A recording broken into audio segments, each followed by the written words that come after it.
क्या कोरोना से भी खतरनाक वायरस दस्तक देगा? अपनी वुहान थ्योरी पर क्यों कायम है ट्रंप? अब कहां आए ब्लैक फंगस के केस? देखते हैं टॉप 9 कोरोना से जानकर।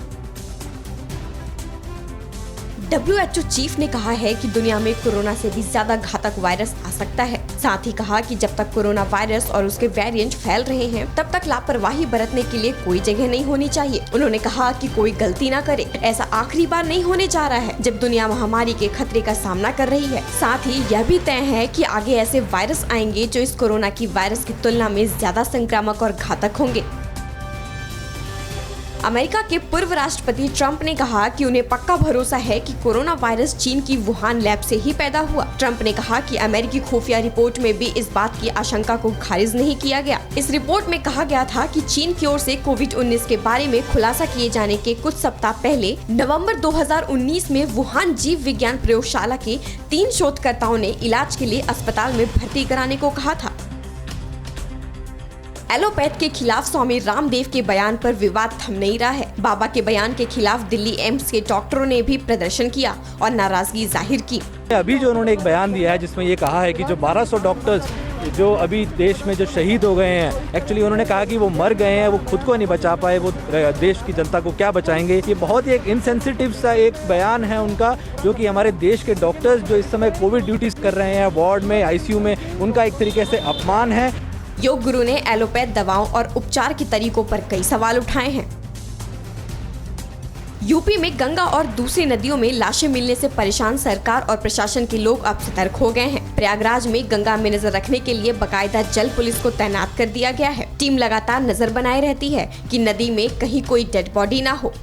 वहाँ पे कोविड की जो डेथ्स होती हैं उसका भी अंतिम संस्कार किया जा रहा है और जो भी जिला प्रशासन के निर्देश हैं और जो GO हैं उसका अनुपालन में सारी कार्रवाइयाँ हो रही हैं। लखनऊ के सीवेज के पानी में कोरोना का वायरस मिला है। PGI माइक्रोबायोलॉजी विभाग के प्रमुख डॉक्टर उज्ज्वला घोषाल ने बताया कि लैब में हुई जांच में रूपपुर खदरा के सीवेज के पानी में वायरस पाया गया है। लखनऊ में जिन 3 साइट से सिविल सैंपल लिए गए हैं, उनमें वो स्थान है जहां पर पूरे मोहल्ले का सीवेज एक जगह पर गिरता है। इन्हीं में से एक में वायरस मिलने के बाद विशेषज्ञ हैरान है। हरियाणा के सिरसा में अब तक ब्लैक फंगस से 10 लोगों की मौत हो चुकी है। अकेले इस एक जिले में ब्लैक फंगस के अब तक 50 मामले रिपोर्ट किए जा चुके हैं, जिनका अलग अलग अस्पतालों में उपचार चल रहा है। डॉक्टरों का कहना है कि ब्लैक फंगस की मुख्य वजह स्टेरॉइड का इस्तेमाल है। अस्पताल में ज्यादा समय तक दाखिल रहना और मरीज का डायबिटीज होना है। यहाँ फंगस के मरीजों का उपचार अग्रोहा मेडिकल कॉलेज में किया जा रहा है।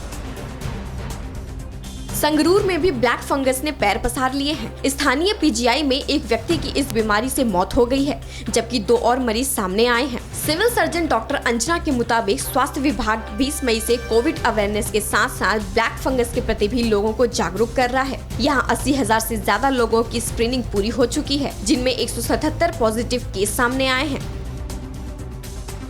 कोरोना की दूसरी लहर से भारतीय अर्थव्यवस्था को भारी नुकसान हो सकता है। आशंका है कि मौजूदा लॉकडाउन से अर्थव्यवस्था को 5.4 लाख करोड़ रुपए का नुकसान हो सकता है। ब्रिटिश बैंक बार्कलेज की रिपोर्ट में यह बात कही गई है। रिपोर्ट में कहा गया है कि कोरोना की दूसरी लहर को काबू में करने के लिए लगाए गए लॉकडाउन से भारतीय अर्थव्यवस्था को होने वाला नुकसान तेजी से बढ़ रहा है। अर्थव्यवस्था पर कोरोना के असर का आकलन स्टेट बैंक ऑफ इंडिया ने भी किया है। स्टेट बैंक ऑफ इंडिया की रिपोर्ट में भी इस बार के लॉकडाउन के गंभीर असर की बात कही गई है। SBI रिसर्च की रिपोर्ट भी मंगलवार को जारी की गई है। इसमें कहा गया है कि कोरोना की दूसरी लहर से देश की GDP को 4.5 लाख करोड़ रुपए का नुकसान हो सकता है और यह नुकसान GDP के 2.4% के बराबर होगा। परवाह देश की, सोमवार से शुक्रवार रात 10 बजे TV9 भारतवर्ष पर।